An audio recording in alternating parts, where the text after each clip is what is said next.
Welcome to the Deep Dive. We're the show that takes a whole stack of sources and boils them down to the key insights just for you. Mm-hmm. Today, we're diving into something I think many of us grapple with, our relationship with stuff. Specifically, that journey towards having less stuff, aiming for a life that feels, well, more joyful and maybe less wasteful. I mean, have you ever looked around your home and just felt overwhelmed by all the things? Or maybe you worry about waste, so you hang on to stuff, deep down you don't really need just because throwing it out feels wrong. Yeah, that hits home for a lot of people. And that's exactly our mission here. We're digging into Lindsay Miles' guide, Less Stuff. Yeah. We want to pull out the really actionable bits, the surprising facts, basically give you a shortcut to understanding how to declutter responsibly and how to actually maintain that, clutter-free life, even if letting go feels really hard for you, like it did for the author initially. We'll look at the why, the how, and sort of the bigger picture of finding what enough means for you. Okay, let's start there. The book kicks off with this powerful idea that our stuff often gets in the way of the lives we actually want. Can you unpack that a bit? That whole guilt cycle she talks about in her own story. Sounds like she wasn't always a minimalist. Not at all. That's what makes it so relatable. The core idea is that our possessions, instead of helping us, can become this source of stress, anxiety, and a lot of guilt. Lindsay Miles is really open about having more hoarding tendencies than minimalist ones to start. She says she never really learned how to let things go, so she'd accumulate stuff, maybe because she genuinely hated waste, can't throw this away, or just because she liked it.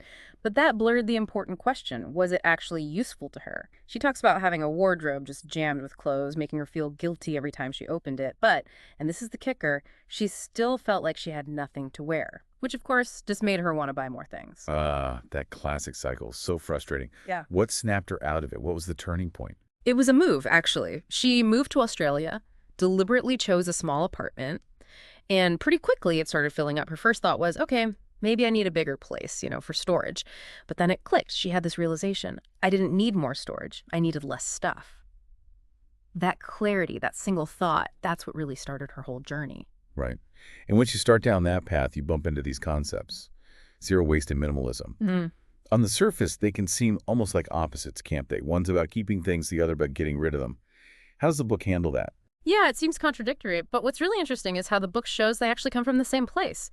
They share this core philosophy of wanting to waste less. They just tackle it from slightly different angles, but both end up leading towards more intentional living. Take zero waste. It actually started as an industrial design term back in the 70s. Dr. Paul Palmer in Silicon Valley. He saw companies just throwing away perfectly good chemicals. His idea was design things so they can be reused indefinitely. Avoid waste from the start. Then, as a lifestyle thing, it really took off with Bay Johnson's blog, Zero Waste Home, around 2008.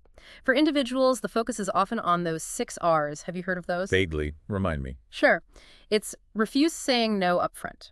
Reduce just buying less overall, reuse finding new uses or homes, repair fixing stuff, recycle kind of the next to last resort, and rot or compost for organic things. The big aim is basically no need for landfill. Okay, got it.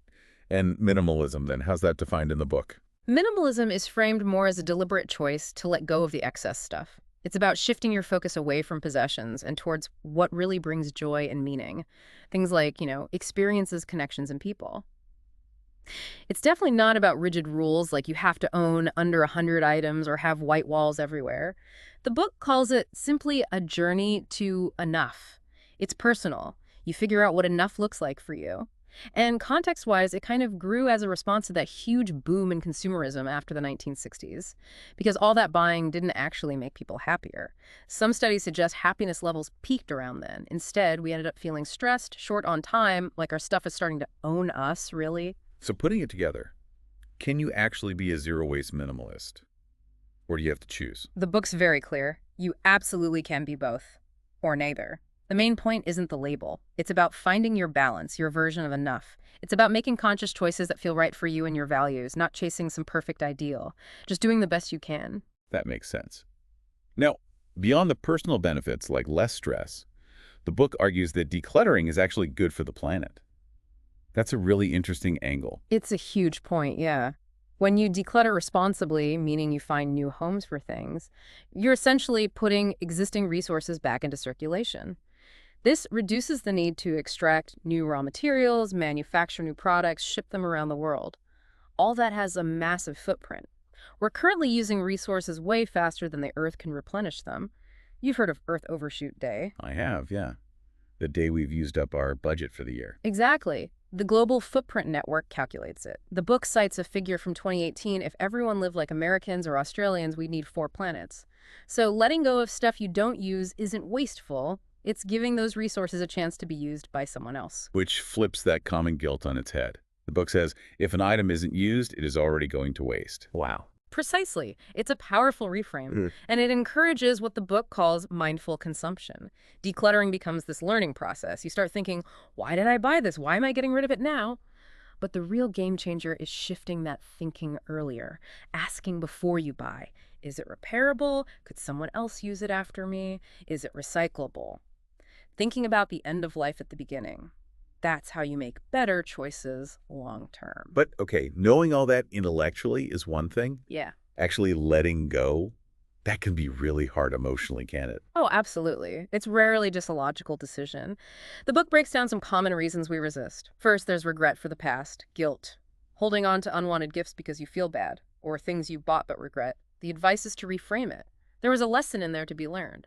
Learn the lesson, let the object go. Then there's fear of the future. That whole just-in-case thinking, keeping things for scenarios that are, let's be honest, pretty unlikely. The spare cables for a device you haven't owned in 10 years. Exactly. The book encourages a practical assessment. Could you borrow it? Find it secondhand easily. Replace it cheaply if you really needed it. Think about the time, distance, money involved in replacing it. Often, it's less hassle than storing it indefinitely. And what about the fantasy self? I think a lot of us have items for the person we wish we were. Ah, yes, the fantasy self. That's a big one. Those running shoes still in the box, the fancy art supplies, the books you intend to read someday. These things represent an aspirational version of you. The book is pretty blunt. Our fantasy self doesn't exist. Yeah. Letting go of those items isn't just about the physical clutter. It's also about letting go of those unrealistic expectations you put on yourself. It's actually quite freeing. It sounds like it. And the last one you mentioned, the inner critic. Yeah, that nagging voice, inner critic and self-doubt. Telling yourself, I'm just a messy person, or I'll never be tidy. This can totally sabotage your efforts. The book suggests actively reframing that self-talk. Instead of, I'm messy, try, in the past I was messy, but I'm changing. Or even just start telling yourself, I used to be messy, but now I'm a tidy person. It feels weird at first, maybe, but it can actually help shift your identity and your actions over time. It's about being kind to yourself in the process. So it really emphasizes patience, self-compassion. Don't beat yourself up if you can't let go of something right away. You can circle back. It's like building a muscle, that decluttering muscle she talks about. It gets stronger with practice. Exactly. It's about building resilience, too. Knowing you can face the emotion, make a decision, and move forward. Each little win builds that strength. Okay, let's get practical then. We've talked about the why and the mindset. What about the how? Before you even touch anything, the book suggests some mental prep. Yes, definitely. Before you start sorting, get really clear on your values. Ask yourself, what do I actually value most? How do I genuinely want to spend my time and energy? Knowing your why, maybe it's more time with family, less stress, a calmer home, that's your motivation. It's what helps you get back up, dust ourselves off, and try again when it feels tough.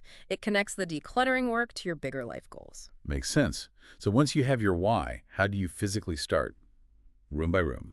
Or sorting by category, like all the books together. The book outlines both. Room by room gives you that quick win, that visible progress, which can be really motivating at the start. You see a clear space emerge.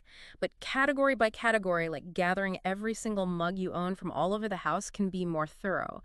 It really shows you the duplicates and the sheer volume. Often, the author suggests a combination works well. Maybe start with a category that's spread out, like clothes or books, then move to contained rooms. Okay. And is there a recommended best place to begin, especially if you're feeling overwhelmed? Yes. The book has a brilliant suggestion. Start with papers. Papers. Okay, why papers? Because generally, we have less emotional attachment to random bills or old flyers compared to, say, inherited items or gifts. It's an easier category to make decisions about, so it helps build that decluttering muscle we talked about. Plus, clearing paper clutter often has a surprisingly big visual impact, which boosts momentum. The process is straightforward. Gather all of it, then sort. File, recycle, notes. Maybe take a photo instead of keeping the paper.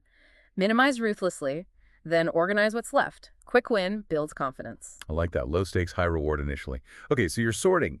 The book recommends setting up specific boxes, right? Yes, having a clear system while you sort is key. At least 6 boxes. Give away, sell, recycle, repair, landfill, and maybe another or decide later box, but use that last one sparingly.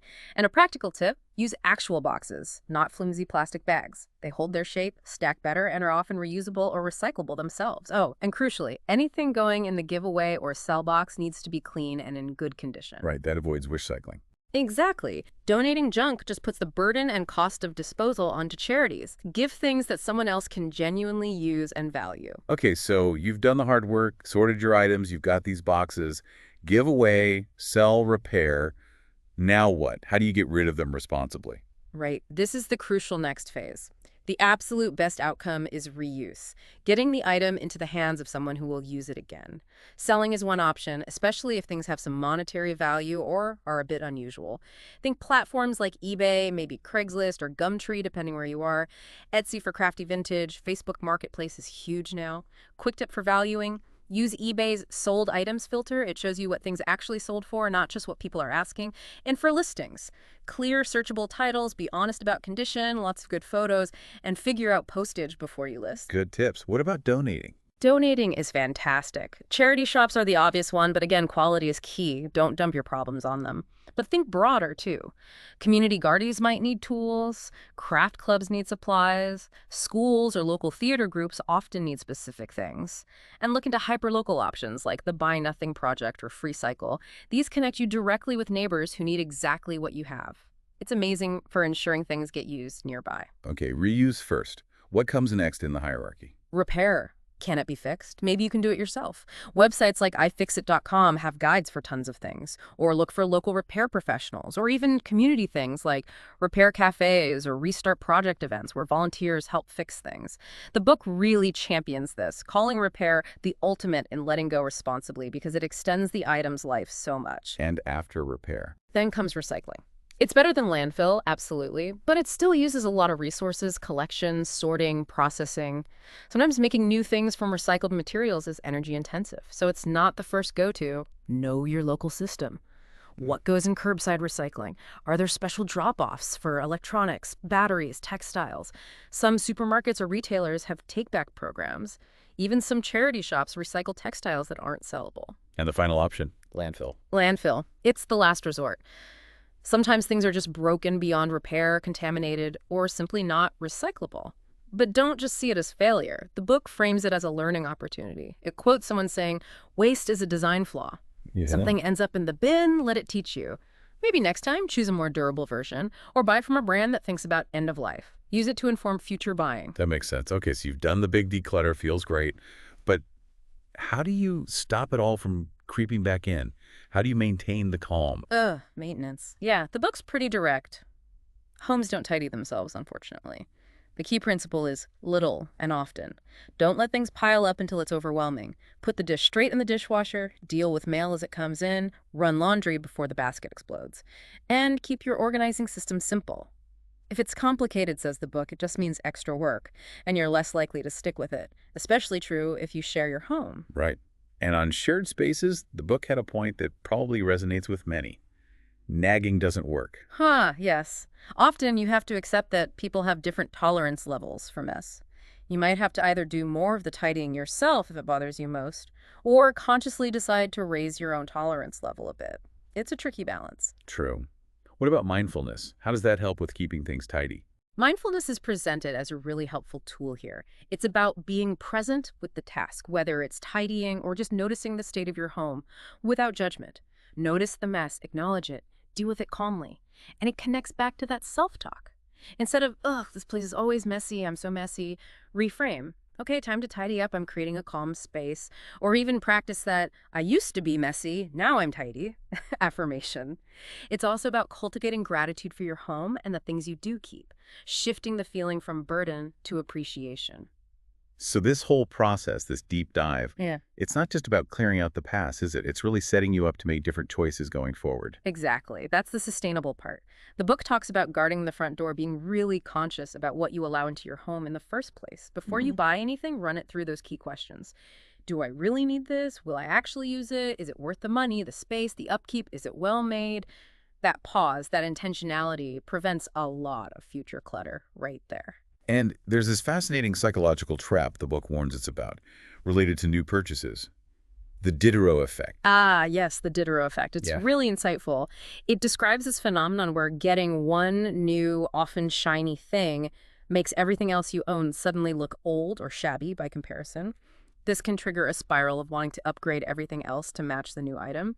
It's named after Denis Diderot, a French writer in the 18th century. He got a beautiful new scarlet dressing gown as a gift. So that's lovely. It was. But then he looked around and felt his old desk, his chairs, his rugs.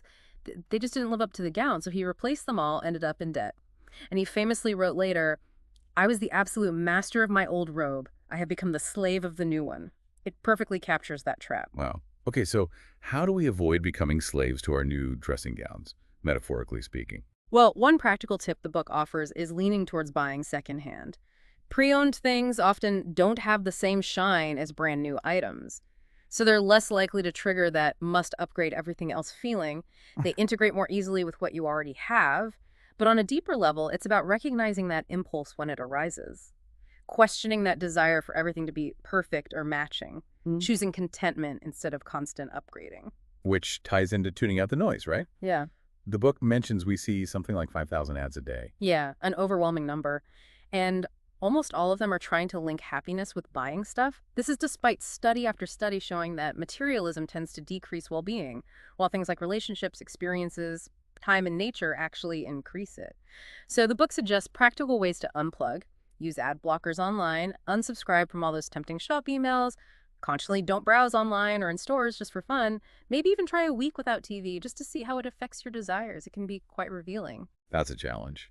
And quickly, what about gifts? They can be a real source of clutter and guilt. Definitely. The advice is accept gifts graciously, always.